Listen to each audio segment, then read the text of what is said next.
along the beach going back home. And he's really happy because he's got everything he ever... And he's singing, Melikaniki Maka is a thing, you know, the Hawaiian, like, songs or something, you know? He's really happy. And he looks up ahead of him on the beach. And he sees a girl... Uh-oh, the girl is coming. Swimming. Wow. Swimming really well, because she's Hawaiian, you know, and naked. Riding up on the horse, and she comes out of the ocean and she puts on like a sarong or something, you know, some Dorothy Lamour kind of thing. And the closer he gets, the prettier she gets, you know?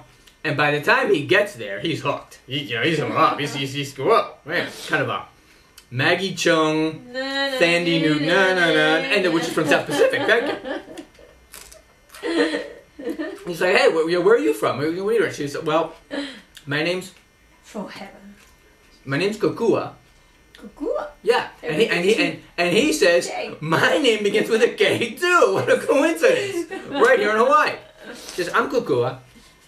I was sent to be studying on the mainland. I just finished my studies.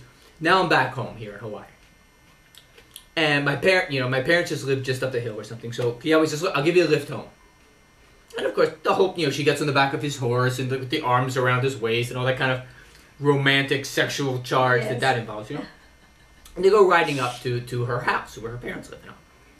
And her parents invite Kiawe to like spend a couple days. You know, he's on the road, you know, so they say, oh, you stay here. So he spends a couple days there at the house. And he and Kokua go like riding and like long walks and things like that. Surfing, I insist. They go surfing, you know. And finally, after a couple days, they go to her parents and he asks for her hand. He goes like, yeah, I want to marry Kokua. They say yes, you know, because he's like a cool guy, he's a nice guy, he's young, he's handsome, he looks like Keanu Reeves, and he's got the big house, you know. They said, great, you know. But it's not the end. Not the end. They set a date, a couple months in the future or something, they're going to have a big wedding.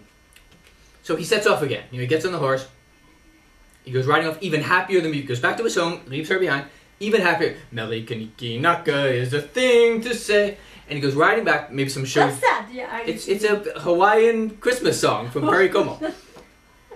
And he goes riding back to his house, maybe singing some show tunes from South Pacific. He gets back to his house, goes up to his bedroom. He's like getting undressed after the long trip. And he's in the bathroom and he's looking in the mirror. And wait, what's that? He's got like a brown spot on the back of his shoulder. Wow. And he's a sailor. He's been around the South Pacific. He knows what it is. So it's leprosy. It's leprosy. Leprosy. It's leprosy. It's like, oh man. Wow. And his whole life like flashes before his eyes. You know, he not only can he marry Kokua, but given the way lepers were treated at the time, he's going to have to go to live in some camp like with the wretched in the north of the island. He's going to have to give up everything he has, live with like Ben-Hur's, sister and mother. You know. There's only one answer. To take He's got to get the bottle back. Exactly. So he packs his bag. He goes to Honolulu. Difficult. He goes looking for Lopaka. Can't find him because Lopaka apparently has sailed off. He asks people for Lopaka in the port. And they say, well, Lopaka has his own ship now. He's sailing around the world. But if you're looking for Lopaka, you might want to talk to his lawyer, who inexplicably has become really rich recently. And Kiawe's like, well, okay. Inexplicably, suddenly rich. So he goes looking for Lopaka's lawyer, finds him in a big house. The lawyer says, I already sold the bottle to some other guy. And then he gets to that guy, and that guy says, I sold the bottle to some other guy. And he basically begins following this trail of men and women who have suddenly become very rich, looking for the bottle. And every time he gets there to the person, it turns out that the person has just sold the bottle to like somebody. So he goes from port to port around Hawaii, looking for the bottle, always one step behind it because it's been sold to somebody else. Finally, he gets to like the umpteenth big house or something, knocks on the door. Guy opens the door, nervous looking guy, like kind of like dark circles under his eyes, kind of pale and thin, looks like he hasn't slept like in a few days, Kiawe says, I'm here to buy the bottle.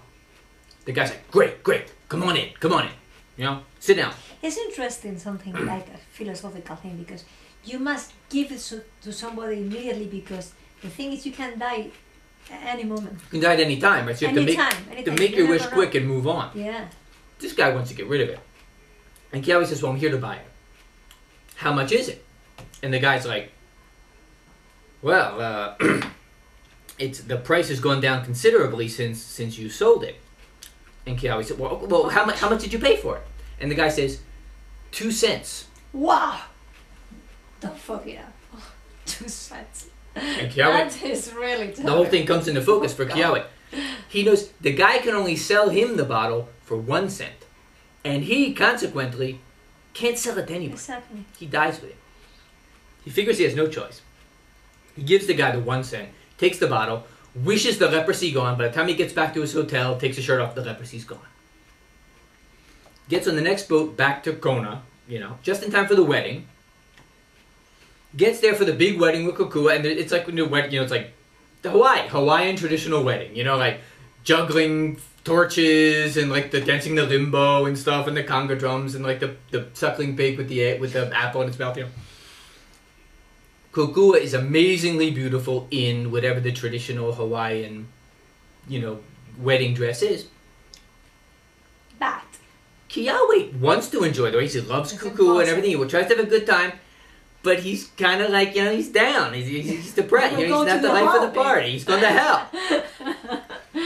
Kukua's worried about him, but the people say, oh no, he's nervous about the new responsibilities of a family and getting married. Don't worry about it, After the wedding, Kukua moves into the big house. Things don't get any better.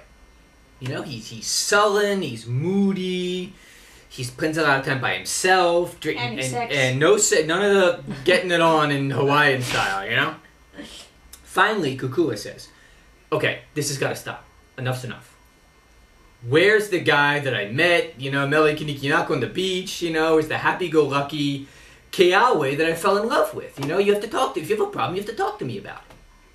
And he breaks down, he tells her the whole story. Tells her the San Francisco, the bottle, the leprosy, even shows her the bottle. Says, here's the bottle. You know what I mean? Like, the whole thing, At first, she's freaked out. She cries and screams, no, my baby, she hugs him and she's weeping. But finally, she pulls herself together pretty quickly, And she says, like, relax, let's just calm down. I'll think of something, Kiawe's like, what do you mean you'll think of something? Like what? I'm damned. I'm going to hell. She goes, no, just let's think about this, And she's there and she says, look, how about this? All the money in the world, all the currency in the world, is not American. It's not from the United States.